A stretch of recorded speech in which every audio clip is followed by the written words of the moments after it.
காலை வணக்கம். இன்றைய வகுப்பில் நாம் பாடம் 8, 9, 10 ஆகியவற்றை பார்க்க இருக்கின்றோம். முதலாவதாக பாடம் 8 அதனுடைய நோக்கங்கள் பற்றி பார்க்க இருக்கின்றோம். 8வது பாடத்தினுடைய நோக்கங்கள் வறுமை, வன்முறை, வன்முறை செயல்கள், வேலையில்லாமை மற்றும் சமூக பிரச்சனைகள் ஆகியவற்றை நாம் பார்க்க இருக்கின்றோம். இந்த கூறுகளை ஒவ்வொன்றாக நாம் பார்ப்போம். முதலாவதாக பாடம் 8.1 முன்னுரையை பொறுத்தமட்டில் என்ன நிகழ்வுகள் இருக்கின்றன என்று பார்க்கலாம். எப்படிப்பட்ட பிரச்சனைகள் ஏற்படுகின்றது என்பதை பற்றி பார்க்கலாம். ஒரு நபருக்கு என்னென்ன பிரச்சனைகள் ஏற்படுகின்றன என்பதை பற்றி நாம் பார்க்க இருக்கின்றோம். உதாரணமாக திருமணம் என்றால் மக்கள் சாதாரணமாக ஒரே இனத்தில் திருமணம் செய்து கொள்கின்றார்கள்.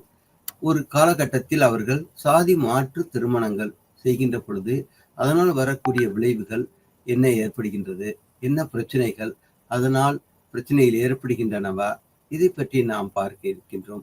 இவைகள் இந்த மாதிரியான மாற்று திருமணங்களினால் இந்த சமூகத்தில் என்ன மாற்றங்கள் என்ன முரண்பாடுகள் ஏற்படுகின்றது அல்லது பிரச்சனைகள் ஏற்படுகின்றது, அந்த தனிநபர்கள் இருவரும் என்ன அதனால் இடர்படுகின்றார்களா, என்ன நடக்கிறது என்பதை பற்றி நாம் பார்க்க இருக்கின்றோம்.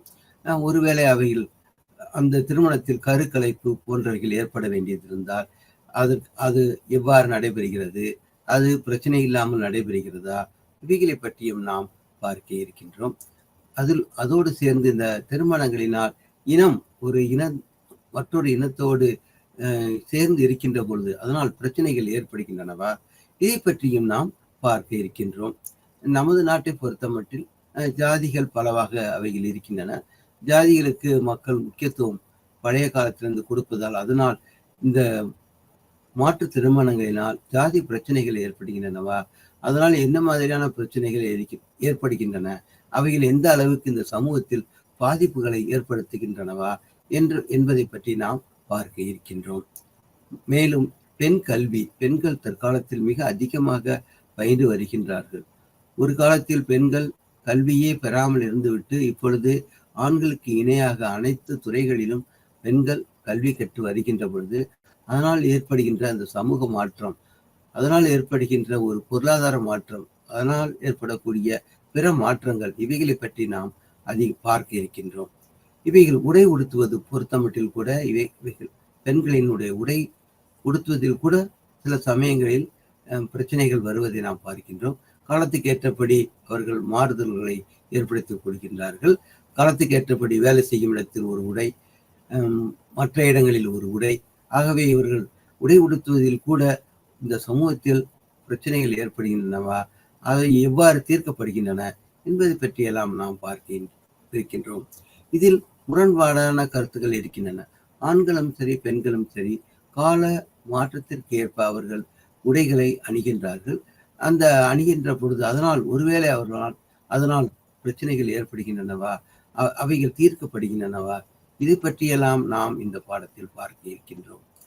மனித நடத்தை இம்மாதிரியாக அவர்கள் திருமணம், கல்வி, உடை போன்றவற்றில் அவர்கள் மாறுதல்களை ஏற்படுத்தி இருக்கின்றார்கள். அவருடைய பிஹேவியர் அல்லது நடத்தையானது மாறிக்கொண்டே இருக்கிறது. ஆகவே இந்த சமூகமானது கொஞ்சம் கொஞ்சமாக நாளொரு மேனியும் பொழுதொரு வண்ணமாக மாறிக்கொண்டே இருக்கிறது. அவைகள் அனைத்தும் மாற்றங்களை ஏற்படுத்தி கொண்டுதான் இந்த இருக்கிறது. அவைகள் மாற்றங்கள் எவ்வாறு ஏற்படுகின்றது, அவைகள் பிரச்சனை இல்லாமல் மாற்றங்களை ஏற்படுத்துகின்றனவா என்பனவற்றை நாம் படிக்க இருக்கின்றோம். இவைகளில் இந்த மாற்றங்களினால் மனநிலையும் சார்ந்ததாக இருக்கிறது. வெறுமன அவருடைய பிஹேவியர் அல்லது நடத்தை மட்டுமல்ல, அதன் பின்னணியில் அவருடைய மன மாற்றங்கள் இருக்கின்றது. மன மாற்றங்கள் அவர்கள் ஒத்து போகின்றனவா, அவைகள் முரண்பாடுகளை ஏற்படுத்துகின்றனவா என்பதை பற்றியும் நாம் பார்க்க இருக்கின்றோம். முதலாவதாக வறுமையானது இந்த உலகின் பல நாடுகளில் இதை பற்றி ஆய்வுகள் நடத்தப்படுகின்றது. வறுமையினால் மிகவும் கீழ்நிலையில் மக்கள் இருக்கின்றார்கள். அவர்களுக்கு போதுமான உணவில்லை, உடை இல்லை, உறைவிடம் இல்லை. ஆகவே வறுமையானது மிகவும் ரொம்பவும் தாழ்ந்த நிலையில் உள்ள ஒரு நிலையை ஏற்படுத்தி தருகின்றது. அவர்களுக்கு நல்ல உடை கிடையாது, தங்குவதற்கான இடம் கிடையாது, கல்வி கிடையாது. ஆகவே அவர்கள் மிகவும் தாழ்ந்த நிலையில் அவருடைய சொல் எடுபடாமல் அவர்கள் இருக்கின்றார்கள். அவர்களுக்கு உதவ வேண்டியது மிகவும் அவசியமானதாக இருக்கிறது. பல்வேறு நிறுவனங்களும் அரசும் அவர்களுக்கு உதவிகளை செய்கின்றது. கல்வி, உணவு போன்றவற்றை அவர்களுக்கு தருகிறது. அவர்களுக்கு வீடு போன்ற உதவிகளையும் தருகின்றது. அவ்வாறு இல்லை என்று அவர்களுக்கு மிகவும் பணம் இல்லாததால் அவர்கள் கீழ்நிலையில் இருப்பதால் அவருடைய சொல்லானது மக்களால் ஏற்றுக்கொள்ளப்படவில்லை. அவர்கள் மிகவும் சுரண்டப்படுகின்றார்கள். ஏழ்மையாக இருப்பதால் அவருடைய வேலை வாய்ப்புகள் மற்ற எல்லா நிலைகளிலும் அவர்கள் சுரண்டப்படுகின்றார்கள். அவர்கள் மற்றவர்களை கண்டிப்பாக சார்ந்திருத்தல் என்ற நிலையில் இருக்கின்றார்கள். இதை நாம் டிபெண்டன்சி என்று கூறுகின்றோம். வறுமையில் இருப்பதால் அவர்கள் எந்தவிதம் அவர்களுக்கென்று ஒரு சொல்லில்லாமல், அவர்களுக்கென்று ஒரு கருத்து இல்லாமல் இருக்க முடிகிறது. அப்படி இருப்பதால் அவர்கள் பிறரை சார்ந்து ஒரு ஒரு விலங்குகள் போல அவர்கள் எந்த ஒரு உரிமை இல்லாமல், ஒரு அதிகாரம் இல்லாமல் சார்ந்திருத்தல் நிலையில் அவர் இருக்கின்றார்கள். அதுபோக வறுமையில் உள்ளவர்களுக்கு வேலை இல்லாமல் இருக்கிறார்கள். வேலை இல்லாததால் முழுமையாக மனம் ஈடுபாடு இல்லாமல் அவர்களுடைய உடலும் மனமும் சோர்ந்து போயிருக்கின்றது. ஆகவே அதனால் உடல்நல பிரச்சனைகள் ஏற்படுகிறது. சரியான உணவு இல்லை, அதனால் அவர்கள் உடல்நலம் பாதிக்கப்படுகின்றது. நோயினால் பிடிக்கப்படுகிறார்கள். அவர்களுக்கு சரியான மருத்துவ வசதிகள் கிடையாது. இது போக இவர்களுடைய இன பிரச்சனைகள் ஏற்படுகின்றன. ஆகவே வறுமையோடு சேர்ந்து பல்வேறு காரணிகள் அல்லது காரணங்களும் சேர்ந்து மேலும் மேலும் அவர்கள் கீழ்நிலையிலேயே இருக்கக்கூடிய சூழலில் ஏற்படுத்துகின்றார்கள். டிஸ்கிரிமினேஷன், இவர்களை வறுமையில் இருப்பதால் அவர்களை நாம் வேறுபடுத்தி பார்க்கின்றோம். அவர்களுக்கு உரிமை கிடையாது, ஒரு நல்ல இடம் கிடையாது. ஆகவே அவர்கள் டிஸ்கிரிமினேஷன், வேறுபடுத்தல் என்ற நிலையில் அவர்கள் இருக்கிறார்கள். வேறுபடுத்தி நாம் பார்க்கின்றோம். இது நடைபெறுகிறது இந்த சமூகத்தில். அடுத்ததாக இந்த வறுமையின் காரணமாக அவர்கள் கொலை, கொள்ளை இவைகளுக்கு ஆட்படுத்தப்படலாம், அல்லது அவை கொலை, கொள்ளை போன்ற வன்முறையான நிகழ்வுகளில் அவர்கள் பங்கேற்கிறார்கள். வறுமையால் அவர்கள் பாதிக்கப்படுவதால் அவர்கள் மற்ற குற்றங்களையும் செய்ய ஏற்படுகின்றார்கள். ஆகவே அவர்கள் மேல் வன்முறையானது பிரயோகிக்கப்படுகின்றது, அல்லது வன்முறையில் அவர்கள் கலந்திருக்கின்றார்கள். இப்படியெல்லாம் இந்த சமூகமானது வறுமையினால் பீடிக்கப்பட்டு மிகவும் துன்பப்படுகின்றது. அதிகாரம் இன்மை, அவரிடம் எந்த அதிகாரமும் கிடையாது. ஆகவே அவர்கள் விலங்குகளைப் போல் அவர்கள் மதிக்கப்படுகின்றார்கள். சக்தியின்மை, அவர்களிடத்தில் எந்த விதமான அதிகாரம் இல்லாததால் சக்தியே இல்லாமல் இருக்கின்றார்கள். எந்த சக்தியும் இல்லை, வாங்கும் சக்தி, கொடுக்கும் சக்தி, இருக்கும் சக்தி, எந்த சக்தியும் இல்லாமல் அவர்கள் இருக்கின்றார்கள்.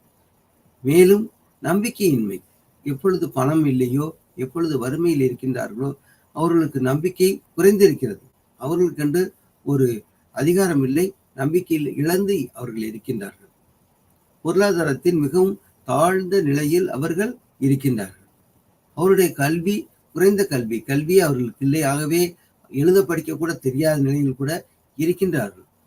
இன்டெலிஜென்ட் கோஷன், ஐக்கியூ, அவருடைய கெட்டிக்காரத்தனமும் மிக குறைவாகவே இருக்கிறது. வறுமையும் அதையும் பாதிக்கிறது, ஐக்கியூ பாதிக்கிறது. ஆகவே அவருடைய தாழ்நிலை மதிப்பீடு ஏற்படுகின்றது. மக்களும் அவருடைய தாழ்நிலையில் தான் மதிப்பீடு செய்கின்றார்கள். அவர்கள் அழுத்தி வைக்கப்படுகின்றார்கள். டிப்ரெஸ்ட், வறுமையில் இருப்பதால் அவர்களை மற்றவர்கள் மதிப்பதிலே அவர்களை அழுத்தி வைக்கிறார்கள். அவர் இருப்பதே தெரியாத அளவுக்கு இக்னோர்டு அல்லது மதிக்கப்படுவதே இல்லை. அவர்கள் குறைந்த சமூக ஈடுபாடு, குறைந்த அளவுக்கு அவர்கள் ஈடுபடுகிறார்கள். வறுமையில் இருப்பதால் அவர்களுக்கு உணவு, உடை, உறைவிடம் இல்லை. ஆகவே அதற்கேற்றாற் போல் அவர்கள் இந்த சமூகத்தோடு நேரடியாக அவர்கள் தொடர்பு கொள்ள முடியவில்லை. சமூக ஈடுபாடு குறைந்து போய்விட்டது. குறைந்த மனநிலை, ஒரு சரியான மனநிலையில் அவர்கள் இல்லை, தாழ்ந்த மனநிலையில் அவர்கள் இருக்கிறார்கள். அவர்கள் குழந்தைகளையும் வளர்ப்பதும் அவர்களை உருவாக்குவதும் அவர்களுக்கு கடினமானதாக இருக்கிறது. பெரியவர்களுக்கும் அதே போல்தான், அவர்களுக்கு நோய்வாய்ப்பட்டவர்களாக இருக்கிறார்கள். அவர்களும் சரியான கவனிப்பு இல்லாதனால், வறுமையினால் அவர்கள் குழந்தைகளும் முதியவர்களும் கஷ்டப்படுகின்றார்கள். மேலும் ஒரு ஸ்டிக்மா, ஏழை மிகவும் தாழ்ந்த நிலையில் இருப்பதால் அவனோடு ஒரு பட்ட பெயர், ஏழை என்ற ஒரு பட்ட பெயரையும் அவன் சுமந்து கொண்டு இருக்கக்கூடிய சூழலில் இருக்கின்றார். இதனால் இதை நாம் ஸ்டிக்மா என்று கூறுகிறோம், அந்த தாழ்நிலையில் இருப்பதால். மேலும் அவர்கள் எப்பொழுதும் எந்த தைரியமே இல்லாமல் பயந்த சூழலில் நாளைக்கு என்ன நிகழுமோ, எப்படி நாம் சமாளிக்க போகிறோமோ என்ற மனநிலையில் அவர்கள் பயத்தோடு வாழ்கின்றார்கள்.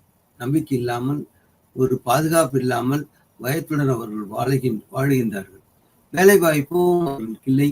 அவர்கள் வேலை இழப்பு சமயங்களில் ஏற்படுகின்ற பொழுது அது மிக மிக துன்பப்படுகின்றார்கள். அதனால் உணவு உறைவிடமின்றி மேலும் பாதிக்கப்படுவார்கள். இதன் மூலமாக அவருடைய சமூக தொடர்புகள் மிக மிக குறைவாக இருக்கிறது. தொடர்புகளே இல்லாமல் இருக்கிறார்கள். இதிலிருந்து நாம் என்ன பார்க்கின்றோம் என்றால், வறுமையின் மூலமாக அவருடைய மனமும் மிகவும் தாழ்நிலையில் இருக்கிறது. ஆகவே வறுமையும் அதோடு சேர்ந்த அந்த மனமும் இணைந்ததாக இருக்கிறது என்பதை நாம் பார்க்கின்றோம். அடுத்ததாக வேலையின்மை. அவரிடத்தில் எந்த சமூகத்தில் வேலை இல்லையோ அப்பொழுது அவர்கள் மிகவும் பணமில்லாமல் வறுமையில் இருப்பார்கள், மிகவும் துன்பப்படுவார்கள். வேலையின்மை பற்றி சொல்லுகின்ற பொழுது கல்விக்கு ஏற்ற வேலை வேண்டும். எவ்வளவு படித்திருக்கிறார்களோ அதற்கேற்ற வேலை. இந்த தற்காலத்தில் மக்கள் பல்வேறு பட்டங்களை படித்திருக்கிறார்கள், ஆனால் அவர்கள் அதுக்கேற்ற வேலை இருக்கிறதா என்பது கேள்விக்குறியாக இருக்கிறது. இன்றைய பத்திரிகையில் வந்த அளவில் பார்த்திருந்தால் தமிழ்நாட்டில் 65 லட்சம் பேர் வேலைக்காக பதிவு இருப்பதாக இன்றைய பத்திரிகையில் வந்திருக்கிறது.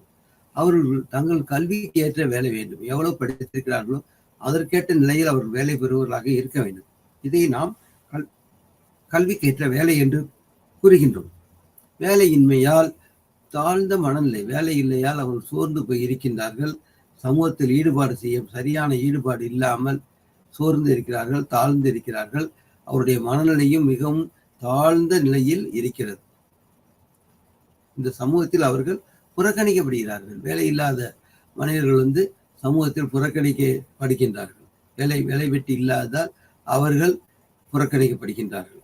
மேலும் சுரண்டப்படுகின்றார்கள். வேலை இல்லாதவர்கள் அவர்கள் சுரண்டப்படுகின்றார்கள். அவர்கள் எக்ஸ்பிளாய்டேஷன், அவர்களுக்கு குறைந்த கூலி கொடுக்கப்படுகிறது. ஆகவே வேலை இல்லாமல் இருப்பதால் அவருடைய உடலும் அவர்கள் சுரண்டப்படுகின்றார்கள், மிகவும் கஷ்டப்படுகின்றார்கள். அவர்களால் போதுமான முதலீடு செய்ய முடியாது. ஏனென்றால் ஏற்கனவே அவர்கள் வறுமையில் இருப்பதால் அவர்கள் எந்த தொழிலுக்கும் முதலீடு செய்ய முடியாது. ஆகவே எதையும் அவர்கள் வாங்கி ஒரு புதிய தொழிலை ஏற்படுத்த முடியாத நிலையில் அவர்கள் இருக்கிறார்கள். ஆகவே அரசாங்கமானது, அரசு அல்லது மற்ற துறைகள் அவர்களுக்கு வேலை வாய்ப்பை ஏற்படுத்தி கொடுக்க வேண்டும். இளைஞர்களை பாதுகாக்க வேண்டும். இளைஞர்களுக்கு கல்வி மற்றும் அதற்கான பணிக்கான பயிற்சிகள், வேலை வாய்ப்புக்கான வாய்ப்புகள் ஏற்படுத்தி கொடுக்க வேண்டும். அவர்கள் பாதுகாக்கப்பட வேண்டும்.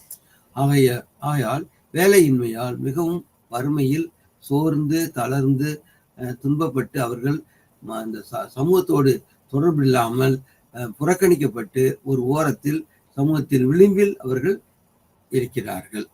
இது வேலையின்மை சம்பந்தப்பட்டது. இந்த வேலையின்மையும் இந்த சமூகத்தில் மாற்றங்களை, தாக்கத்தை ஏற்படுத்துகிறது என்பதை நாம் பார்க்கின்றோம். முதலாவதாக வறுமை பார்த்தோம். அடுத்ததாக வறுமையோடு சேர்ந்த இந்த வேலையற்ற தன்மை, இதை பற்றி பார்க்கின்றோம். ஆகவே அதன் மூலமாக இந்த சமூகத்தில் அவர்கள் அந்த பிரிவினர், அந்த வறுமையில் இருப்பவர்களும் வேலையில்லாதவர்களும் மற்றவரோடு சேர்ந்து இணைந்து சமூகத்தில் மாற்றங்களை ஏற்படுத்துவது கடினமான இருக்கிறது என்பதை நாம் பார்க்கின்றோம். பாடம் 8 அடுத்து நாம் பார்க்க இருக்கிறது வயலன்ஸ் அல்லது வன்முறை. இந்த சமூகத்தில் வன்முறைகள் இருக்கின்ற பொழுது அவைகள் மிக அதிகமான பாதிப்புகளை ஏற்படுத்துகின்றன. இதற்கு முக்கியமான காரணம் அடிப்படையில் அவர்கள், நாம் ஏற்கனவே நமக்கு தெரியும், மனிதர்கள் விலங்கிலிருந்து மாறி வந்தவர்கள் தான் மனிதர்கள். அவர்கள் கல்வி இருந்தாலும் அவர்கள் போதுமான கல்வி இல்லாததால் அவர்கள் மிகவும் எதையும் ஆய்ந்து செயல்படக்கூடிய தன்மை இல்லாமல் இருக்கிறார்கள். மிக விரைவில் வயலன்ஸ் அல்லது வன்முறைக்கு அவர்கள்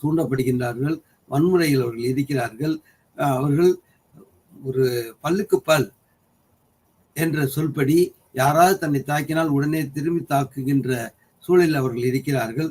ஆகவே வயலன்ஸ் என்பதில் வன்முறைகள் எளிமையாக ஏற்படுகின்றது. இதற்கு காரணம் அடிப்படையில் அவர்கள் கல்வி இல்லை, அடிப்படை அவர்கள் ஒரு மரபு சூழலில் வாழ்ந்திருக்கிறார்கள்.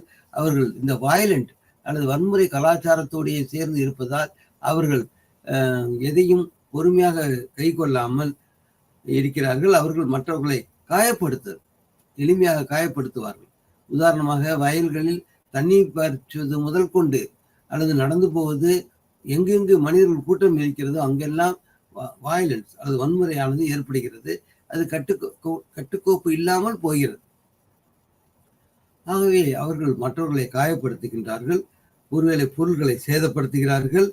உடல் பலத்தினால் அவர்கள் ஒருவருக்கு யார் அதிக பலசாலியோ அவன் சொன்னதைத்தான் மற்றவர்கள் கேட்க வேண்டும் என்ற சூழலில் நாம் இருக்கின்றோம். இதைத்தான் உடல் பலம் பிரயோகம் என்று கூறுகின்றோம்.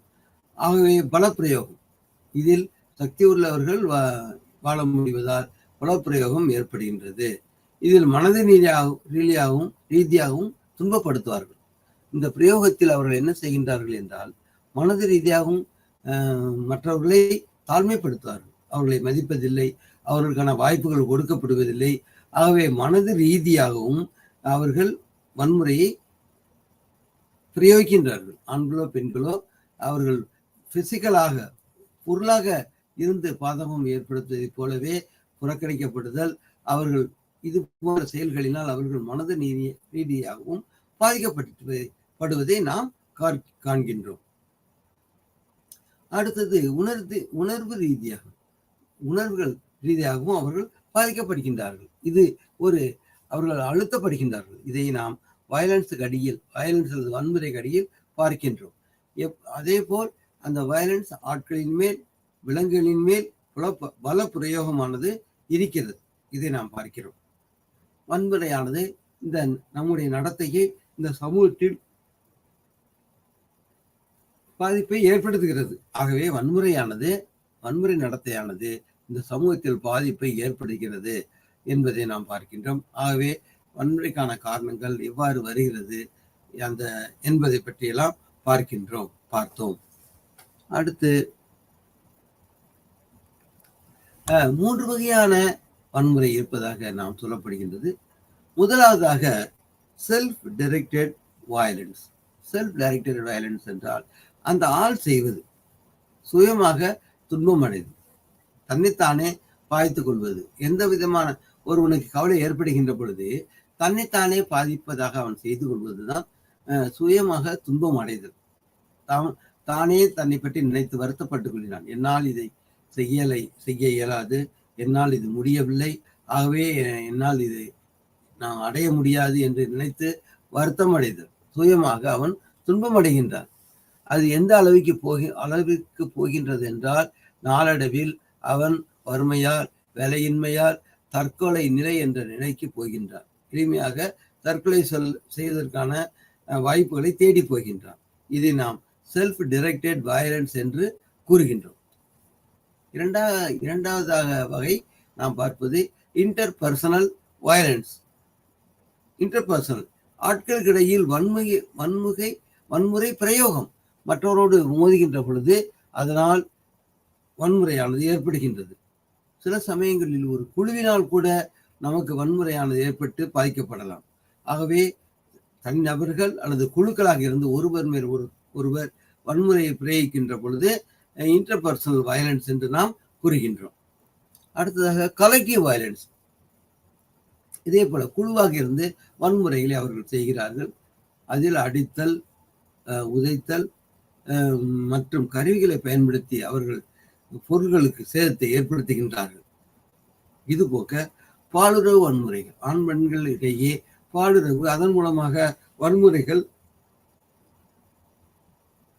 ஏற்படலாம். கருக்கலைப்பு, இதன் மூலமாக இவ்வாறு அவர்கள் இணைந்திருக்கின்ற பொழுது கருக்கலைப்பானது ஏற்படுகின்றது. அதுவும் ஒரு தாக்கம் என்று நாம் பார்க்கின்றோம். ஆகவே கலெக்டிவ் வயலன்ஸ் என்பதில் அடித்தல், உதைத்தல் போன்றதும் சமூகத்தில் இந்த இன பிரச்சனைகள் இவைகளினால் இவர்கள் ஒருவருக்கொருவர் முரண்பட்டு இருக்கிறார்கள் என்பதை பார்க்கிறோம். பாலுறவு வன்முறைகள் ஏற்படுகின்றன, கருக்கலைப்பு போன்ற நிகழ்வுகளும் ஏற்படுகின்றன. இதை நாம் அறிகிறோம். அடுத்து படங்கள் அனுப்புதல். தற்காலத்தில் வெப் வேர்ல்டு, தற்காலத்தில் உள்ள கம்ப்யூட்டர் வளர்ச்சியினால் நாம் படங்களை, நல்ல கெட்ட படங்களை அனுப்புகின்றோம். இதன் மூலமாக ஒருவர் மற்றொரு மேல் துவேஷத்தை காண்பிக்கிறார். இதை நாம் பார்க்கிறோம். இதை படங்கள் அனுப்புதல் என்ற அனுப்பும் முறை போன்றவற்றினால் நாம் இது ஒரு முறையாகும். ஆகவே இதையும் நாம் படங்கள் அனுப்புதலும் நமக்கு பாதகத்தை ஏற்படுகிறது. இதன் பிறகு தனிமைப்படுத்துதல். இவர்கள் மதிக்கப்படவில்லை, அவர்கள் தனிமையாக விடப்படுகின்றார்கள். இதை நாம் தனிமைப்படுத்துதல் என்று பார்க்கின்றோம். அவர்கள் தானாகவே தன்னை ஒரு பிரயோஜனம் இல்லாதவன், புத்திசாலித்தனம் இல்லாதவன் என்று கருதும் அளவுக்கு அவரை ஆக்குதல். இதை நாம் தனிமைப்படுத்துதல் அல்லது மேடென கருத செய்ய முயற்சிகளை செய்கின்றோம் என்பதை நாம் பார்க்கின்றோம். அடுத்ததாக அவர்களால் பணத்தை எடுக்க முடியவில்லை. ஒருவேளை பணம் வைத்திருக்கின்ற இடத்திலிருந்து எடுக்க முடியாமல் போகலாம். இது ஒரு குறைபாடு. அது ஒரு பாதகத்தை ஏற்படுகிறது. பணம் எடுக்க முடியாமை, விருப்பில்லாத திருமணங்கள், அதற்கான ஏற்பாடுகள், அவர்கள் ஆண் பெண் இவர்களுக்கு விருப்பமான சில சமயங்களில் விருப்பமில்லாத உறவினர்கள், விருப்பமில்லாத ஆண் பெண் இவர்களை திருமணம் செய்து வைக்கின்றார்கள். இந்த விருப்பமில்லாத திருமணங்களினால் பல பாதங்கள் முரண்பாடுகள் ஏற்படுவதற்கான வாய்ப்புகள் இருக்கின்றன. அதன் பிறகு நாம் பார்ப்பது இணையதள குற்றங்கள். இன்றைக்கு வெப்சைட்ஸ் மூலமாக குற்றங்கள் ஏற்படுகின்றன என்று கூறப்படுகின்றது. இதை இளைஞர்களும் மற்றவர்களும் தொடர்ந்து பார்ப்பதால் அவர்களும் அதோடு பங்கு பெற்று அதில் சில சமயங்களில் ஏமாந்து போவர்களாகவும் இருக்கின்றார்கள். இதன் மூலமாக இந்த இணையதளம் மூலமாக குழந்தைகளை பிரித்தல் போன்றவைகளும் ஏற்படுகின்றன. இது போக மனித கடத்தல்கள். இவர்கள் தற்காலத்தில் மிக அதிகமாக இந்த செல்போன் இவைகள் பயன்பாட்டுக்கு வந்திருப்பதால் இதன் மூலமாக மனித கடத்தல்கள் போன்றவையும் ஏற்படுவதாக நாம் பார்க்கின்றோம். அடுத்த 8 பாடத்தில் அடுத்ததாக நாம் பார்ப்பது கிரிமினல் பிஹேவியர். கிரிமினல் என்றால் நாம் பார்க்க என்னவென்று தெரிய வேண்டும். கிரிமினல் என்றால் அதர் தேன் சிவில். சிவில் என்றால் சாதாரணமாக மனிதர்களுக்குள்ள பிரச்சனைகளை சிவில் மேட்டர் அல்லது சாதாரணமான பிரச்சனை என்று சொல்லுகின்றோம். இதற்கு முரணாக கிரிமினல் பிஹேவியர் இருக்கிறது. கிரிமினல் பிஹேவியர் என்றால் என்ன? அப்படி என்றால் அது வன்முறையை பயன்படுத்துவது. ஒரு நம்மை தாக்கினால் திரும்ப அவரை தாக்குதல். இதை கிரிமினல் பிஹேவியர் என்பதை சட்டப்படி குற்றமாக கருதப்படுகின்றது. இதை சமூகமானது ஒருவர் அடித்துக் கொண்டிருப்பதை ஏற்றுக்கொள்ளாது. அவர்கள் இருவரையும் சமாதானப்படுத்தத்தான் பார்ப்பார்கள்.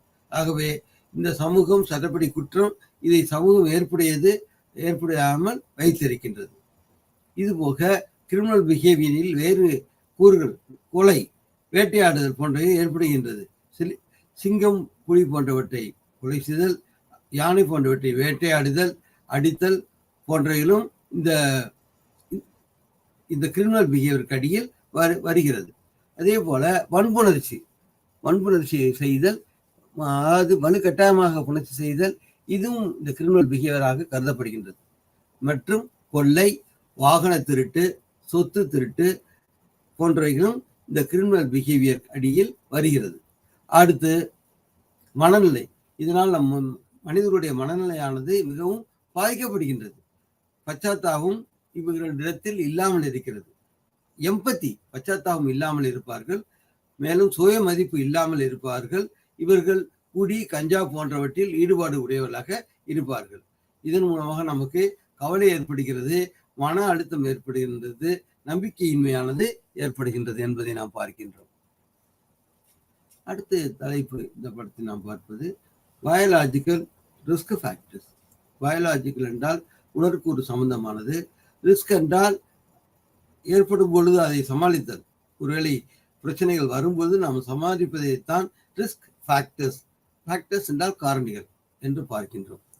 இதில் நாம் பார்க்க இருக்கின்ற கூறுகள் அரோசல், ஆட்கள் தூண்டப்படுகின்றார்கள். ஆகவே நல்ல செயல்களுக்கோ கெட்ட செயல்களுக்கோ ஆட்கள் தூண்டப்படுகின்றார்கள். அதற்கு இந்த நியூரோ பயாலஜி உதவியாக இருக்கிறது. அதே போல நியூரோ எண்டோகிரைன் உதவியாக இருக்கிறது. இளமை காரணங்கள், ஆகவே இளமையும் காரணங்களாக இதில் இருக்கின்றன. அடுத்ததாக எக்ஸ்ட்ரீம்லி டெரிபிள் சர்க்கம்ஸ்டன்சஸ். ஒரு சூழலானது மிகவும் பிரச்சனைக்குரியதாக இருக்கின்ற பொழுது பாதிப்புகளை நமக்கு ஏற்படுத்துகின்றது. எக்ஸ்ட்ரீம்லி டெரிபிள் சர்க்கம்ஸ்டன்சஸ் மிக அதிகமானது. உதாரணமாக குழு வன்முறை, ஒரு இடத்திலிருந்து ஆட்கள் துரத்தப்படுதல் போன்றவற்றை ஏற்படுவதற்கு காரணமாக இருக்கும். இவைகளையும் இதன் அடியில் பார்க்கிறோம். இவைகளையும் பயாலாஜிக்கல் ரிஸ்க் ஃபேக்டர்ஸ் என்பதற்கு அடியில் பார்க்கிறோம். இந்த அறிஞர்கள் இதற்கான கேள்விகளை தந்து நம்மளை பதிலை கண்டுபிடிக்க செய்வார்கள். இதை நாம் எக்ஸ்ட்ரீம்லி டெரிபிள் சர்க்கம்ஸ்டன்சஸ் என்று கூறுகின்றோம். அடுத்த தலைப்பு நாம் பார்ப்பது சோசியலைசேஷன். சோசியலைசேஷன் என்றால் மக்கள் ஒருவருக்கொருவர் தொடர்பு கொண்டு வாழ்வது, ஒன்றுடன் ஒன்று உறவாடி வாழ்வதைத்தான் நாம் சமூகப்படுத்தல் என்று சொல்கின்றோம். இதை நாம் சோசியலைசேஷன் என்று சொல்கின்றோம். Moral values, socially acceptable behaviour. Moral values socially acceptable என்பதை நாம் பார்க்கின்றோம். ரீஇன்ஃபோர்ஸ் என்றால் அவைகள் திரும்பவும் வழியா அமர்த்தப்படுகின்றன. இதை நாம் ரீஇன்ஃபோர்ஸ் என்று சொல்கின்றோம். அது போக கல்வியும் மிக அதிகமான பாதிப்பை, தாக்கத்தை ஏற்படுத்துகின்றது என்பதை நாம் பார்க்கின்றோம். கல்வி, அதன் மூலமாக வேலை வாய்ப்புகள், அதன் மூலமாக வருவாய் ஏற்படுவது, அதன் மூலமாக மதிப்பு கூட்டுவது, மதிப்பு இருப்பது. அது போக இன்டெலிஜென்ட் கோஷன், அதாவது இன்டெலிஜென்ட் கோஷன் என்றால் புத்திசாலித்தனம். இது நம்முடைய அறிவினால் வரக்கூடிய கெட்டிக்காரத்தனம் என்பதை இதுவும் நம் தாக்கத்தை ஏற்படுத்துகின்றது.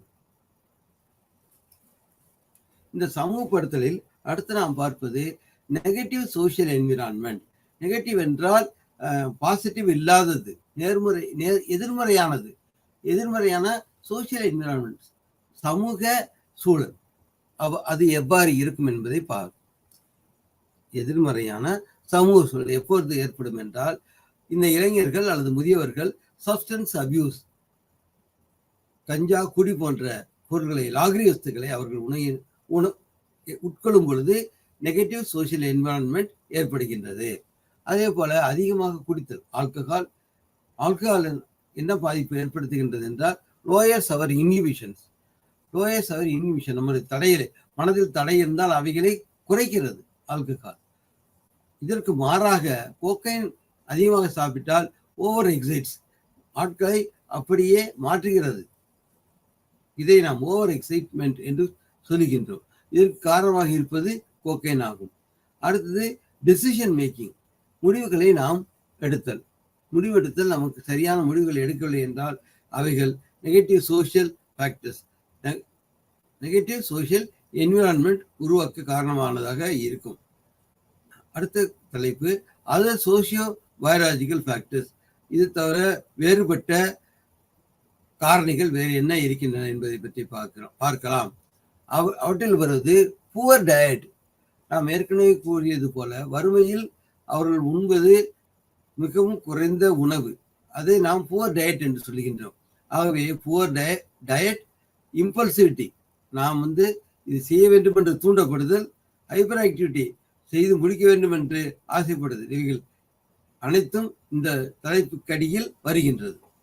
இது போக ஹார்மோன்ஸ், நம் உடலில் சுரக்கக்கூடிய இந்த ரத்தமில்லாத சுரப்பிகளும் மிக அதிகமான பாதிப்பை நமக்கு ஏற்படுகின்றது.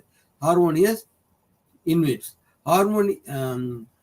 இதன் மூலமாக டெஸ்டோஸ்டெரான் அண்ட் கார்டிசால், அதாவது இந்த ரசாயன பொருட்களும் நமக்கு பாதகத்தை அல்லது சாதகத்தை ஏற்படுத்துகின்றன என்பதை பார்க்கிறோம். இதுபோக என்விரான்மெண்ட், சூழலும் பாதிப்பை ஏற்படுத்துகின்றது. பாடம் 8.6 social problems with reference to India. இது ஒரு தனியான ஒரு தலைப்பாக இருக்கிறது. Social problems with reference to India. இவற்றில் சமூகத்தில் என்னென்ன பிரச்சனைகள் தலைவிரித்து ஆடுகின்றன என்று பார்க்கின்றோம். இந்த பத்திக்கு அடியில் நாம் முதலாவதாக பார்ப்பது டவுரி அல்லது பெண் வீட்டாரிடம் பணத்தை வாங்குவது. இதை நாம் டவுரி என்று சொல்கின்றோம். ஆணை கட்டி கொடுப்பதனால் பெண்களுக்கு ஒரு தண்டனையாக டவுரி என்ற பிரச்சனையானது இருக்கிறது. இதற்கடியில் நாம் பார்ப்பது டொமஸ்டிக் வயலன்ஸ், இதனால் வன்முறையில் அடிக்கடி சண்டை சச்சரவு ஏற்படுகின்றது. கணவன் மனைவிக்கு இடையில் பணம் இல்லை என்றால் டொமஸ்டிக் வயலன்ஸ் ஏற்படுவதற்கான காரணங்கள் இருக்கின்றன. அதே போல டவுரி டெத்ஸ், குழந்தைகள் இல்லாமல் இருப்பதால் அந்த குழந்தையை ஒருவேளை அவர்கள் இறந்திருக்கலாம். அதை நாம் டவுரி டெத்ஸ் என்று கூறுகின்றோம். அடுத்ததாக நாம் பார்ப்பது அபியூஸ் எக்ஸ்பிளாய்டேஷன். இவர்கள் சுரண்டப்படுகின்றார்கள். பணம் இல்லாதவர்கள் சுரண்டப்படுகிறார்கள் என்று பார்த்தோம். வேலைவாய்ப்பு இல்லாதவர்கள் சுரண்டப்படுகிறார்கள் என்பதையும் பார்த்தோம். ஆகவே இதன் மூலமாக அவர்கள் மக்கள் சுரண்டப்படுகின்றார்கள். Torture, educated people want more dowry. இது தவிர நாம் என்ன குறிப்பிட்டு பார்க்க இருக்கின்றோம் என்றால், கல்வி படித்தவர்களும் இந்த டவுரி அல்லது லஞ்சம் வாங்குவது, வரதட்சணை வாங்குவதை மையமாக கொண்டு அவர்கள் டவுரி வாங்குகிறார்கள். இவ்வாறு they want more dowry. Educated people want more dowry. இதில் படித்த குடும்பமாக இருந்தால் அதிகமாக பணம் கேட்பார்கள். அவர்களுக்கு தங்களுடைய நிலை உயர்ந்த நிலையில் இருப்பதால் அதிக பணம் அவர்கள் கேட்கலாம். இதையும் நாம் பார்க்கின்றோம். ஆகவே they want more dowry. இந்த மாதிரியான ஒரு பப்ளிக் ஒப்பீனியன் சமூகத்தில் ஒரு சொற்களானது எழுதப்படுகின்றன. அடுத்தாக 8.6.2 இதற்கு அடியில் என்ன வருகிறது பார்ப்போம். 8வது படத்தில் 6வது பிரிவில் நாம் ஏற்கனவே சில கருத்துக்களை பார்த்தோம். இப்பொழுது 8.6.2 பார்க்க இருப்பது காஸ்ட். ஒரே ஜாதி என்பது காஸ்ட். ஜாதி என்பது ஸ்டாட்டஸ், பேக்ரவுண்ட் ஆஃப் ஃபேமிலி. அந்த குடும்பத்தினுடைய அடிப்படை வசதி வாய்ப்புகள் என்ன இருக்கிறது என்பது பார்ப்பது. அப்புறம் culture, rituals, place, life style. ஆகவே இதில் கலாச்சாரம், பண்பாடு, மேலும் லிவிங் பிளேஸ் லைஃப், எந்த இடத்தில் வாழ்கின்ற என்பதும் விஷயங்களாக எடுத்துக்கொள்ளப்படுகிறது. அதே போல டேபு, எண்டோகமி. டேபு என்றால் ஒரு இனத்துக்கு உரிய சொல். உதாரணமாக டேபு ஆனது ஒரு பட்டப்பெயர் என்பது ஆகும். எண்டோகமி என்றால் ஒரே இனத்தில் திருமணம் செய்து கொள்வது. அப்படி இல்லை என்றால் ஒருவேளை அவர்கள் முரணாக இருந்து பாதகங்களை ஏற்படுத்தலாம். இதுதான் நாம் எண்டோகமி என்று கூறுகின்றோம். இந்த தலைப்பில் அடுத்து நாம் இருப்பது மதம் சார்ந்தது, ரிலிஜன். மதத்தை பொறுத்த மட்டில் பிளேஸ் ஆஃப் வர்ஷிப், எந்தெந்த வழிகளில் கடவுளை நாம் வணங்குகின்றோம் என்பதை நாம் பார்க்கின்றோம். மொழி, கலாச்சாரம். மொழியுடன் சேர்ந்தது கலாச்சாரம் என்பதை பற்றி படிக்கின்றோம். உணவு, உறைவிடம், சமூக உறவுகள், இவைகளும் இந்த ரிலிஜன் என்ற தலைப்புக்கு அடியில் வருகின்றது. உணவு, உடை போன்றவற்றை அவர்கள் ஒருவேளை மாற்றிக்கொள்ளலாம். அடுத்ததாக social problems due to faith. ஆகவே நாம் ஏற்கனவே கூறியிருந்தோம், சமூகத்தில் ஒரு குறிப்பிட்ட காரணத்திற்காக social problem due to faith, நம்பிக்கையின் மூலமாக ஒரு சமூக பிரச்சனையானது ஏற்படுகின்றது. அதன் மூலமாக ஜெண்டர், பாலின வேறுபாடுகள் பற்றியும் பிரச்சனை ஏற்படுகிறது. மேரேஜ் கான்ஃப்ளிக்ஸ் என்றால் திருமணத்தில் முரணான கருத்துக்களினால் பாதகம் ஏற்படுகின்றது. சில சமயங்களில் சைல்டு மேரேஜ், குழந்தைகளுக்கு நாமும் இந்த மதங்களும் திருமணத்தை செய்து வைக்கின்றன. அவைகள் இடர்பாடுகளை ஏற்படுத்தலாம். இது போக இன்டர்காஸ்ட் மேரேஜ் என்றால் ஒரு இனம் வேறு இனத்தைச் சேர்ந்தவர்கள் திருமணம் செய்து கொள்கின்றார்கள். அதனால் ஏற்படக்கூடிய விளைவுகளை நாம் பார்க்கின்றோம். அடுத்ததாக ஏஜ் எம்பவர்மெண்ட், விமன் எம்பவர்மெண்ட், பெண்களுடைய முன்னேற்றமானது வேண்டியது இருக்கிறது. அப்பொழுதுதான் குழுவானது உயர்வானதாக ஆகும். இது போக லாங்குவேஜ், மொழியானது என்ன பாதிப்பை ஏற்படுத்துகிறது என்பதை பார்ப்போம். Mother tongue, linguistic, multilinguistic. ஆகவே இந்த பாடத்தை பொறுத்த மட்டில், மொழியை பொறுத்த மட்டில் மதர் டங், மொழியியலானது கல்வியை நமக்கு கற்றுத்தருகின்றது. லிங்குவிஸ்டிக், மல்டி லிங்குவிஸ்டிக், சிலர் பல மொழிகளில் இருப்பதையும் சிலர் படிக்க முடிஞ்சிருக்கலாம். நம்மளால் முடியும் என்பதை, எதனால் முடியாது என்பதையும் பார்த்து கொள்ள வேண்டும். யூஸ் ஆஃப் சவுண்ட்ஸ், சத்தத்தை எப்படி பயன்படுத்துவது. ஷி அட்மையர்ஸ் அதை பாராட்டுகிறார். இதை போன்ற கருத்துக்களை நாம் பார்க்கின்றோம். அடுத்ததாக அடுத்த பாடம். ஆகவே இந்த மொழியானது அடுத்ததாக நாம் பார்ப்பது மொழியானது பாதகங்களை ஏற்படுகின்றது. அனைவரும் நாம் மதர் டங் தாய்மொழியில்தான் படிக்கின்றோம். அப்படி இல்லாமல் வேறுபட்ட மொழிகளில் படிக்கின்ற பொழுது அவர்களுக்கு பாதங்கள் ஏற்படலாம். யூஸ் ஆஃப் சவுண்ட்ஸ் ஆக்ஷன்ஸ், அந்த மொழிக்கேற்ற ஆக்ஷன் செயல்பாடுகள், அந்த மொழிக்கேற்ற பாடல்கள் அல்லது உரையாடல்கள் இவைகள் ஷேரிங் அனுப்படுகின்றன, மற்றவருக்கு தெரிவிக்கப்படுகின்றது. ஆகவே மொழியும் நமக்கு ஒரு வகையில் பாதங்களை ஏற்படுத்தப்படலாம் என்பதையும் பார்க்கின்றோம். பாடம் 9, application of social psychology to health and wellbeing. இந்த சமூக மாற்றத்திற்கான அப்ளிகேஷன் ஆஃப் சோஷியல் சைக்காலஜி, சமூக காரணிகளை எவ்வாறு இந்த நம்முடைய உடல்நலத்துக்கும் நன்றாக இருப்பதற்கும் பயன்படுகிறது என்பதை நாம் பார்க்கலாம். அதில் பாடம் 9 பயோ சைக்கோ சோஷியல் மாடல். முதலாக நாம் பார்ப்பது பயோ என்றால் பாடிலி, சைக்கோ என்றால் மனம், உடலும் மனமும் அதோடு சமூகமும் சேர்ந்த ஒரு மாடல் அல்லது ஒரு துறை. இதன் மூலமாக நாம் படிக்க இருக்கின்றோம். அடுத்ததாக ஹெல்த் ப்ரமோஷன், நம்முடைய உடல்நலத்தை எவ்வாறு மேலும் உயர்த்துவது, இதை ஹெல்த் ப்ரமோஷன் என்று கொள்கின்றோம். மூணாவதாக ஹெல்த் பிலீஃப் மாடல், இது ஒரு மாதிரியாகும். இதை நாம் ஹெல்த் பிலீஃப் மாடல் என்று நாம் கூறுகின்றோம். அதனுடைய சாரங்களை பார்ப்போம். அடுத்து கோப் வித் ஸ்ட்ரெஸ். அடுத்தாக நாம் பார்ப்பது இந்த மூன்றையும் சேர்ந்து இருக்கின்ற பொழுது ஒரு கலந்து அவைகளை நமக்கு உதவியை தருகின்றன என்பதை நாம் பார்க்க இருக்கின்றோம். அதற்கான படத்தையும் பின்னால் பார்ப்போம். அடுத்ததாக ஹெல்த் ப்ரமோஷன். ஹெல்த் ப்ரமோஷன் என்றால் உடல்நிலையை நாம் உயர்த்துவது, நல்ல உடல்நலத்துக்கு கொண்டு வருவது. அடுத்ததாக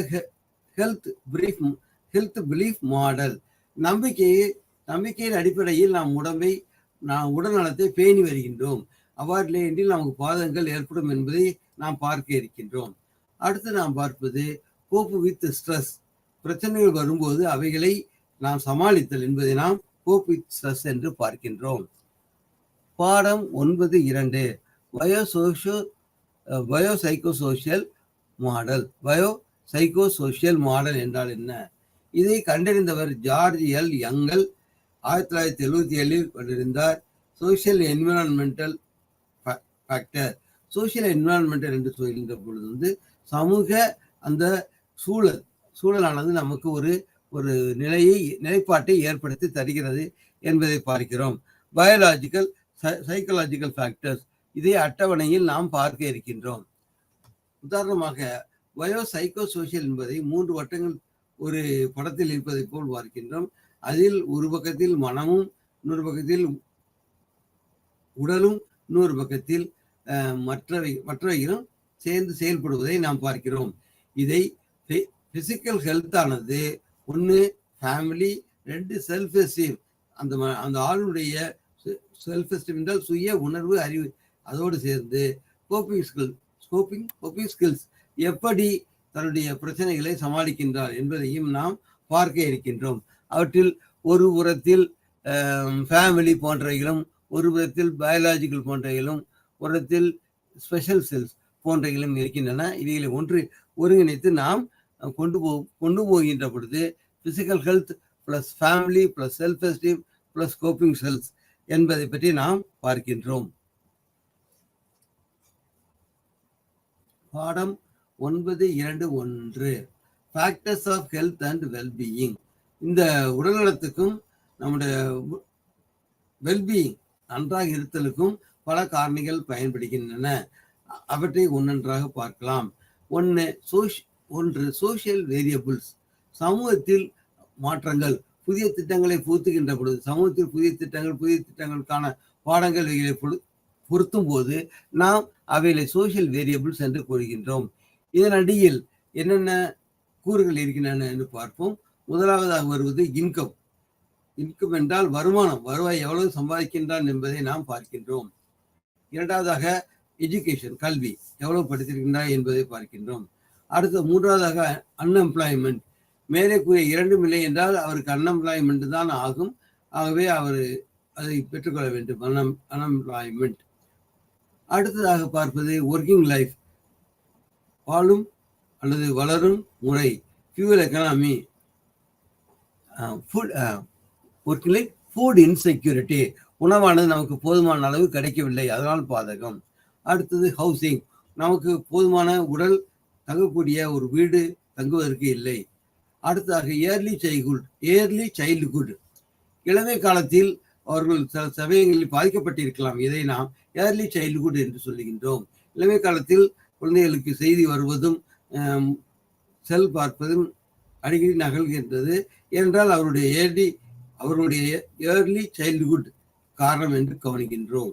அடுத்தது சோசியல் இன்க்ளூஷன், இந்த சமூகத்திலிருந்து அவர்கள் புறக்கணிக்கப்படுகிறார்கள், அவர்கள் புறந்தள்ளப்படுகின்றார்கள் என்பதைத்தான் பார்க்கின்றோம். சோசியல் இன்ஹிபிஷன் என்று நாம் பார்க்கின்றோம். அடுத்ததாக ஸ்ட்ரக்சரல் கான்ஃப்ளிக்ட் என்றால் முரண்பாடுகள், அமைக்கப்பட்ட முரண்பாடுகள் இருக்கின்றன. அவைகளும் நாம் நினைக்கின்ற பாடங்கள் அல்லது உணவுகள் தயாரிப்பதற்கு இடையிலாக இருக்கலாம். அடுத்து ஹெல்த் இஷ்யூஸ் அல்லது உடல்நலம் சார்ந்த சில பிரச்சனைகள், இவைகள் அனைத்தும் சோசியல் வேரியபிள் என்று கூறப்படுகின்றது. சமூக காரணிகள் அல்லது மாற்றங்கள் ஏற்படுத்துவதற்கு இந்த கூறுகளை நிவர்த்தி பண்ணினால் அவைகள் கிடைக்கும் என்பதை நாம் பார்க்கின்றோம். 9.2.1.3 பிரிவென்ஷன் ஆஃப் இல்னஸ், எப்படி நாம் இந்த உடல்நலம் பாதிக்காமல் கவனித்துக் கொள்ளப் போகின்றோம் என்பதை நாம் பார்ப்போம். முதலாவதாக வருவது வேக்சின்ஸ். நமக்கு போதுமான தடுப்பூசிகளை போட்டுக்கொண்டால் நாம் அந்த நோய்களிலிருந்து நம்மை காப்பாற்றிக் கொள்ள முடியும். அடுத்து நாம் பார்ப்பது டயக்னாஸ்டிக் டெஸ்டிங், அந்த உடல் கூறுகளை ஆய்வு செய்தல், இதை நாம் டயக்னாஸ்டிக் டெஸ்டிங் என்று கூறுகிறோம்.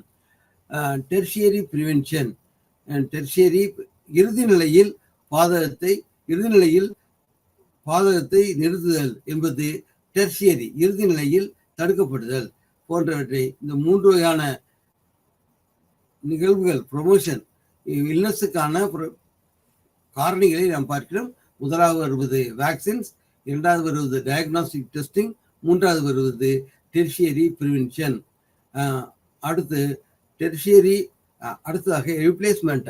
உதாரணமாக டயக்னாஸ்டிக் டெஸ்டிங் அல்லது டெர்ஷியரி பிரிவென்ஷன் என்றால் உதாரணம் ரீப்ளேஸ்மெண்ட் ஆஃப் டீத் போன்றவைகள். அப்பொழுதும் மனிதன் வாழ முடியும். அடுத்து 9.3 நாம் பார்க்க இருப்பது health belief model. Health belief model என்றால் என்ன? சிலவற்றை நாம் நம்பிக்கையில் செய்கின்றோம், ஆனால் அது பலன் தராமல் போய்விடலாம். இதை கண்டறிந்தவர் கோச் பாகம் ரோசன்சாக் 1950களில். To use a condom to prevent HIV. உதாரணமாக நாம் பார்த்தோம்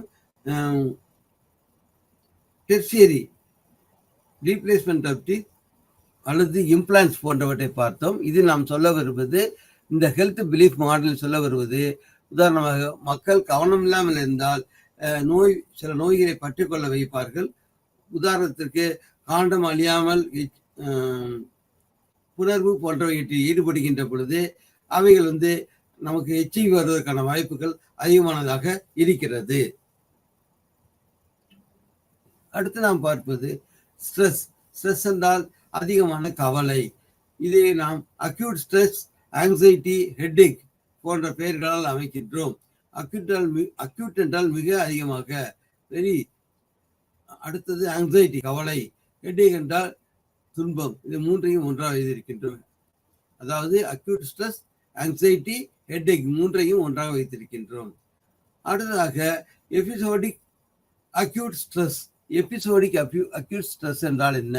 உதாரணமாக அவருக்கு ஹார்ட் பிரேக் வருவது போல் இருக்கிறது. உதாரணமாக அவருடைய வாரிசுகளாக அவர் இதயம் சரியாக செயல்படாமல் இருக்கிறது. இதை நாம் ஹார்ட் இல்னஸ் என்று கூறுகிறோம். அடுத்தது ஓவர் ஈட்டிங் அல்லது ஓவர் ஒர்க், மிக அதிகமாக சாப்பிடுவது அல்லது அதிகமாக வேலை செய்வது. அதன் பிறகு அவர் நம்மோடு இருந்து கொள்ள வந்தால் அவருக்கு கட்டிடமே இல்லை என்று கூறிவிட்டோம். கிரானிக் டிஸ்ட்ரக்ஸ்,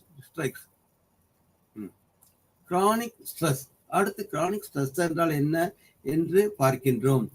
அதன் அடியில் வரக்கூடிய உதாரணங்கள் சைல்ட்ஹுட் ட்ரோமா, குழந்தை பருவத்தில் அவர் பயப்படுவது.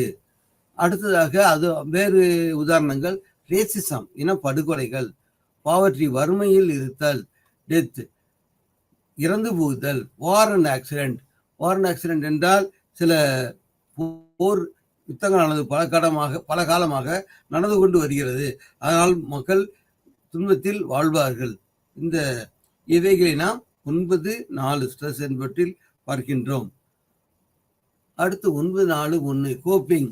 கோப்பிங் என்றால் என்னவென்று தெரிய வேண்டும். கோப்பிங் என்றால் நாம் சொல்லுவது அட்ஜஸ்டிங். எந்த சூழலுக்கு எப்படி ஒரு அட்ஜஸ்ட் செய்து போகின்றானோ அவன்தான் வளமையாக வாழ முடியும். அதன் முதலாவது நாம் பார்ப்பது டாஸ்க் ஓரியன்டட் ஸ்டைல். வேலையை சம்பந்தமான மற்றையும் அனைத்தையும் பார்த்தல், அது சம்பந்தம் இல்லாதவைகளை புறக்கணித்தல். டாஸ்க் ஆரிஜினேட்டட் ஸ்டைல் என்று கூறுகிறோம். இதில் வரக்கூடிய கூறுகள் ப்ரையாரிட்டிஸ், சீக்கிங் இன்ஃபர்மேஷன். நாம் டாஸ்க் ஓரியன்டட் ஸ்டைலில் ப்ரையாரிட்டிஸ், அவையில் ப்ரையாரிட்டிஸ் என்றால் முன்னக்கூட்டி செய்வது, முதலாவதாக செய்வது, பிந்தி செய்வதை பின்னாடி செய்வது. இந்த மாதிரியாக நாம் கால அளவை நிர்ணயித்து செயல்படுகின்ற பொழுது இன்றத்தோடு நாம் செயல்பட முடியும் என்பதை பார்க்கிறோம். அடுத்தது emotional oriented style. Emotional oriented style என்றால் என்ன? இதில் மனது சார்ந்தது. ஹெல்ப்லெஸ்னஸ், நமக்கு யாரும் நமக்கு துணை இல்லை என்று மனம் வருத்தப்படுதல். ஷால் பிளேம், மற்றவர்களை குற்றம் சாட்டுவது. அடுத்ததாக ஃப்ரஸ்ட்ரேஷன். ஃப்ரஸ்ட்ரேஷன் என்றால் மனம் தகர்ந்து போகுதல், வெறுப்பை காண்பித்தல். இவைகள் மூன்றும் இதன் அடியில் வருகிறது. 1 ஹெல்ப்லெஸ்னஸ், 2 செல்ஃப் பிளேம், 3வது ஃப்ரஸ்ட்ரேஷன், தானே தன்னை களைப்பட வைத்துக் கொள்ளுதல். இந்த மூன்றையும் பார்க்கின்றோம். அடுத்து நாம் பார்ப்பது negligence worked style. Negligence worked style என்றால் நாம் செய்வது அவாய்டன்ஸ், பிறரை நாம் புறந்தள்ளி வைக்கிறோம். அந்த குறிப்பிட்ட நிகழ்ச்சியில் பங்கு பெறாமல் நாம் நம்மளை பாதுகாத்துக் கொள்கின்றோம். இவை நாம் அவாய்டன்ஸ் ஸ்ட்ரைக் என்று கூறுகிறோம். அடுத்ததாக எஸ்கேப்பிங். ஒரு இடத்துல ஒரு பிரச்சனை இருக்கிறது என்றால் நாம் ஒதுங்கி போகின்றோம், அதை எஸ்கேப்பிங் என்று சொல்லுகின்றோம். 3வது ஃப்ரம் த மைண்ட், மனதிலிருந்து அவைகளை துரத்துவது. கொஞ்சமாக இழந்து மனதிலிருந்து துரத்துவது தான் எஸ்கேப்பிங் ஃப்ரம் ஸ்டிமுலை போன்ற. அவாய்டன்ஸ், எஸ்கேப்பிங், 3வதாக ஃப்ரம் ஸ்டிமுலை. இவை நாளையும் 9.4.1 கோப்பிங் என்ற தலைப்புக்கடியில் படிக்கின்றோம். அடுத்து 9.5. 9.5 நாம் என்னென்ன பாடங்கள் இதுவரை பார்த்தோம் என்பதை சம்மப் செய்து கொள்கிறோம். சம்மப் பண்ணுகின்ற பொழுது 9.2.1 health factors of health and wellbeing. எந்தெந்த காரணங்களினால் நாம் உடல்நலத்தை நல்லபடியாக பேண முடியும் என்பது. அடுத்து இதோடு சேர்த்து ப்ரிவென்ஷன் ஆஃப் இல்னஸ், நோய் வராமல் தடுப்பதற்கான நடைமுறைகள். 9.4 ஸ்ட்ரெஸ், மனக்கவலை என்றால் என்ன, குறைபாடுகளுக்கான முயற்சிகள். 9.4.1 கோப்பிங். கோப்பிங் என்றால் அட்ஜஸ்டிங், எப்படியெல்லாம் நாம் சமாளித்து வாழப்போகிறோம் என்பது ஆகும். அடுத்த பாடம் application of social psychology to mental health. எவ்வாறு இந்த சோசியல் சைக்காலஜி, சமூகவியலானது நம்முடைய வளர்ச்சி பாதைக்கு அல்லது நம்முடைய மென்டல் ஹெல்த், மனநிலையினுடைய நல்ல நிலைக்கு எப்படி கொண்டு செல்கிறது என்பதை பற்றி பார்க்க இருக்கின்றோம். எவ்வாறு கொண்டு செல்கின்றது. 10.1 அதில் முன்னுரை. இதில் முன்னுரையில் நாம் பார்ப்பது சைக்கோ சோசியலாஜிக்கல் மாடல். இதை நாம் ஏற்கனவே சென்ற பாடத்தில் எழுதி போட்டு விட்டோம். அடுத்தது பார்ப்பது சோசியல் இஃபெக்ட்ஸ், சமூகம் எந்த பாதிப்புகளை ஏற்படுத்துகிறது என்பது. ஆகவே முன்னுரையில் psychological effects, environmental effects, social factors effects மூன்றையும் படிக்கின்றோம். அடுத்து psychological effects, environmental, social effects. Point 10.1 symptoms of mental health problem. 10.2.1 நாம் பார்ப்பது இந்த அடிப்படை கூறுகள் மென்டல் ஹெல்த்துக்கான மனநிலைக்கான மனநிலைக்கான ப்ராப்ளம்ஸ், அந்த பிரச்சனைகளை எவ்வாறு போக்கடிப்பது, எந்தெந்த துறைகளில் வேலை செய்து நாம் இந்த கீழ்காணும் 15 இதை கண்டுபிடிக்க முடியும். உதாரணமாக இன்ட்ரோடக்ஷன் ஆங்ஸைட்டி என்பதை என்ன பொருள் கொள்வோம், டிப்ரெஷன் என்றால் என்ன, பிசார் தாட்ஸ், அடுத்தது சூசைடல் தாட்ஸ், அதுக்கு அடுத்தது லேக் ஆஃப் மோட்டிவேஷன், அடுத்தது ஹோப்லெஸ்னஸ், அடுத்தது not taking care of personal health, அதை நம்முடைய நண்பர் சொல்லிவிட்டார், not taking care of personal health. அடுத்தது use of language, use of drugs, இதில் குடி, கஞ்சா போன்ற லாகவஸ்துக்களை பயன்படுத்துவது, நோ ஹெல்த்தியர் லைஃப் ஸ்டைல்,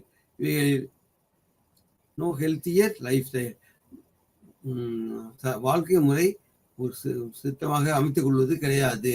அடுத்து persona who is not into reality, யார் நம்முடைய உணர்ந்து கொள்ளலையோ அவர்களை நாம் சொல்ல முடியாது. அதுதான் person who is not reality, person who is not into reality, அதாவது அது சரியாக அவர்கள் இந்த சமூகத்தோடு ஒன்றித்து இல்லை, அதன் விளைவாக ஃப்ரஸ்ட்ரேஷன், சண்டை சச்சரவுகளும் செல்ஃப் எஸ்டீமும் ஏற்படுகிறது என்பதை நாம் பார்க்கின்றோம். ஆகவே இந்த மென்டல் ஹெல்த் மனித உடல்நலத்திற்கான இந்த ஃபேக்டர்ஸ்கள் காரணமாக இருக்கின்றன. Anxiety, depression, bizarre thoughts, suicidal thoughts, lack of information, hopelessness, not taking care of personal health, use of the drugs, no bribe charges, etc. Delusion, persons who is not into reality, fighting, depression அடியில் வருகின்றன. அடுத்தது 10.2 மத்தவடத்தை 2வது பகுதி பார்ப்பது diagnostic model, diagnostic assessment நிகழ்ச்சிகளை அல்லது அவைகளை ஆய்வு செய்தல். சைக்கலாஜிக்கல் டெஸ்ட் என்பது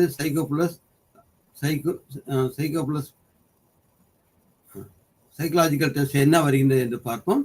அதில் வரக்கூடிய பயிற்சிகள் அல்லது ஆய்வுகள் காக்னிஷன் லெவல் மற்றும் இன்டெலிஜென்ஸ் அல்லது கெட்டிக்காரத்தனத்தை அளப்பதற்கு ஒரு ஐக்யூ டெஸ்டும், காக்னிஷன் லெவல் டெஸ்ட் என்பது நம்முடைய உணர்வு அல்லது தெரிந்து கொள்ளுதல் பற்றியும் நாம் பார்க்கின்றோம்.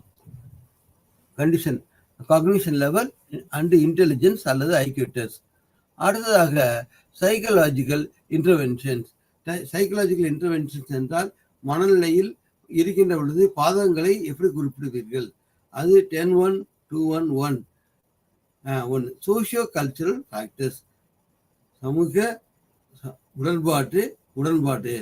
லேக் ஆஃப் நாலேஜ் இதற்கு காரணம் அதை பற்றி சரியான புரிதல் இல்லை. டிபெண்டன்சி ஆன் அதர்ஸ் பெலிஸ், மற்றவங்க சொல்வதை நாம் அதை சார்ந்திருத்தல், அதை நாம் அவ்வாறு எடுத்துக்கொள்வது, இதன் மூலமாக பாதகங்கள் ஏற்படலாம். 10.2 எக்கனாமிக்கல் ஃபேக்டர்ஸ், பொருளாதார காரணங்கள் என்ன ஏற்படுகின்றது என்பதை பற்றி பார்க்கின்றோம். அவைகளுக்கு அடியில் வறுமை, கடன் வாங்குதல், கடனாளியாக இருத்தல். ஆகவே பொருளாதாரமும் முக்கியமான காரணமாக இருக்கிறது. இதுவும் இந்த சமூகத்தில் வறியவர்களை பாதகத்துக்கு உட்படுத்துகின்றது. ஆகவே அவர்கள் மேலும் மேலும் கடனாளியாக இருக்கின்றார்கள், கடன் வாங்கி அந்த கடனை திருப்ப முடியாமலும் இருக்கின்றார்கள். ஆகவே இதை ஒரு பொருளாதாரத்துக்கு அடிப்படையில் பிரச்சனைகளுக்கு உள்ளாகி அவர்கள் மிகவும் துயரத்தில் அடைவதை நாம் பார்க்கின்றோம். அந்த வகையில் அவர்கள் இந்த சமூகத்தில் தாக்கத்தை ஏற்படுத்துகின்றார்கள். இதன் அடியில் வரக்கூடிய கூறுகள் சைக்கலாஜிக்கல் டெஸ்ட் ஃபார் அசஸ்மெண்ட் அவைகள் ஆஃப் மென்டல் ஹெல்த் ப்ராப்ளம்ஸ், அவைகள் எவ்வாறு அளவீடு செய்வது, இவைகளை நாம் இன்டெலிஜென்ட் டெஸ்ட் வைத்து கண்டுபிடிக்கலாம், அல்லது அவருடைய கெட்டிக்காரத்தனத்தை வைத்து கண்டுபிடிப்பது. அதற்கான டெஸ்டுடைய பெயர்கள் வீனே இன்டெலிஜென்ட் டெஸ்ட் என்றும் வெஸ்லஸ் டெஸ்ட் என்றும் வெஸ்லஸ் ஸ்கேல்ஸ் என்றும் சொல்லலாம். இதன் மூலமாக அந்த நபர்களின் கெட்டிக்காரத்தனத்தை அல்லது இன்டெலிஜென்ஸ் அளக்க முடியும் என்று நாம் பார்க்கின்றோம். அடுத்து தீமேட்டிக் அப்பர்செப்ஷன். தீமேட்டிக் அப்பர்செப்ஷன் என்றால் அவருடைய திறமைகளை அளப்பீடு செய்தல். தீம் என்றால் இந்த ஒரு கருப்பொருள். அப்பர்செப்ஷன் என்றால் அதை ஆய்வு செய்தல். தீமேட்டிக் அப்பர்செப்ஷன் டெஸ்ட் என்பதில் நாம் என்ன செய்யும் என்றால் ஒரு சில நிகழ்வுகளை படமாக காண்பிப்போம். அவர்கள் இந்த நபர் அந்த சப்ஜெக்ட் அதை பார்த்து அந்த படத்தில் இதுதான் வருகிறது என்று கூறுகிறார். அதனுடைய அவர் என்ன சொல்லியிருக்கின்றார்களோ அதை வைத்து நாம் எடை போடுவது. இதை தீமேட்டிக் அப்பர்செப்ஷன் டெஸ்ட் என்று நாம் பார்க்கின்றோம். இது தவிர ஒகேஷனல் டெஸ்ட். ஒகேஷன் என்றால் வேலை வாய்ப்புகள். அதுக்கான டெஸ்ட், அதை ஆய்வு செய்வது எவ்வாறு, அதை விருப்பங்களின் அடிப்படையில் நாம் ஆய்வு செய்கின்றோம். அதற்கான test interest of the individuals, அந்த விருப்பத்தை கண்டுபிடிக்க முடியும். அதற்கு அடியில் அச்சீவ்மெண்ட் டெஸ்ட். அச்சீவ்மெண்ட் டெஸ்ட் என்றால் எதை வெற்றி பெற்றிருக்கின்றான் அதை பார்க்கிறோம். இன்ட்ரெஸ்ட் டெஸ்ட், அல்லது எதில் ஆர்வமுடையமாக இருக்கிறான் என்பதை நாம் பார்க்கிறோம். இவை இரண்டையுமே நாம் இன்ட்ரெஸ்ட் ஆஃப் த இண்டிவிஜுவல்ஸ், விருப்பங்கள் என்று பார்க்கிறோம். அந்த விருப்பத்தின் அடிப்படையில் அவரை வேலைக்கு நாம் அனுப்புகின்றோம். அதனுடைய பெயர் டியோ மோகன் அச்சீவ்மெண்ட் டெஸ்ட் அதனுடைய ஆகும். அடுத்ததாக ஆட்டிடியூட் டெஸ்ட். ஆட்டிடியூட் டெஸ்டால் மனநிலை. ஆட்டிடியூட் என்றால் விருப்பங்களை அளப்பதற்கு ஆட்டிடியூட் டெஸ்ட் என்று பெயர். ஆகவே இதன் மூலமாகவும் நாம் அளக்க முடியும். ஆகவே டியோ மோகன் அச்சீவ்மெண்ட் டெஸ்ட் ஆட்டிடியூட் டெஸ்ட் மூலமாக அவனுடைய எந்த வேலையில் விருப்பமுடையவாக இருக்கிறான் என்பதை கண்டுபிடிக்கின்றோம். உதாரணத்திற்கு டிராய பர்சன் டெஸ்ட். இதற்கு உதாரணத்திற்கு டிராய பர்சன் டெஸ்ட் என்பது அவன் எதை விருப்பமாக உடையவனாக இருக்கிறான் என்பதை கண்டுபிடிக்க முடியும். அடுத்ததாக நியூரோ சைக்கலாஜிக்கல் டெஸ்ட். நரம்பியல் உளவியல் டெஸ்ட், அல்லது அதை கண்டுபிடிப்பது. இதன் மூலமாகவும் அவனுடைய விருப்பங்களையும் அவனுடைய திறன்களையும் நாம் பார்க்கின்றோம். அதற்கு அடுத்து வருவது AIIMS neuro psychological test battery. இதன் மூலமாகவும் அதனுடைய மனிதனுடைய அளவீடுகளை நாம் செய்கின்றோம். அடுத்தது இமோஷனல் இன்டெலிஜென்ட் டெஸ்ட். உணர்வுகள் அது சார்ந்த அவனுடைய கெட்டிக்காரத்தனத்தை அழைக்கின்றோம். அடுத்ததாக த ட்ரைட் இமோஷனல் இன்டெலிஜென்ஸ் கொஸ்டினர். ஆகவே இதன் மூலமாகவும் கண்டுபிடிக்கின்றோம். ஆகவே இந்த பொருளாதார காரணங்கள் மற்ற காரணங்களை பல்வேறு விதமான டெஸ்ட் மூலமாக நாம் கண்டுபிடிக்கின்றோம். அவையில் வருவது Venus intelligent test, Wechsler's scales, personality test, thematic apperception test, vocational test, interest of individuals, achievement test, டியோ மோகன் achievement test, attitude test, Dreyer person test, neuropsychological test, Ames neuropsychological test battery, emotional intelligence test, the trait என்றால் குணம், trait emotional intelligence questionnaire என்றால் வினா நிரல். இதன் மூலமாக இவ்வாறான பல்வேறு வகையான டெஸ்ட் அல்லது சோதனைகளின் மூலமாக நாம் அந்த தனிநபருடைய குணங்கள் விருப்பங்கள் அனைத்தையும் நாம் கண்டறிய முயற்சி செய்கின்றோம். ஆகவே இந்த பாடத்தில் 8, 9, 10 3 பாடங்களில் பல்வேறு விதமான கூறுகளை நாம் பார்த்தோம். மீண்டும் அடுத்த பாடத்தில் நாம் சந்திப்போம். நன்றி, வணக்கம்.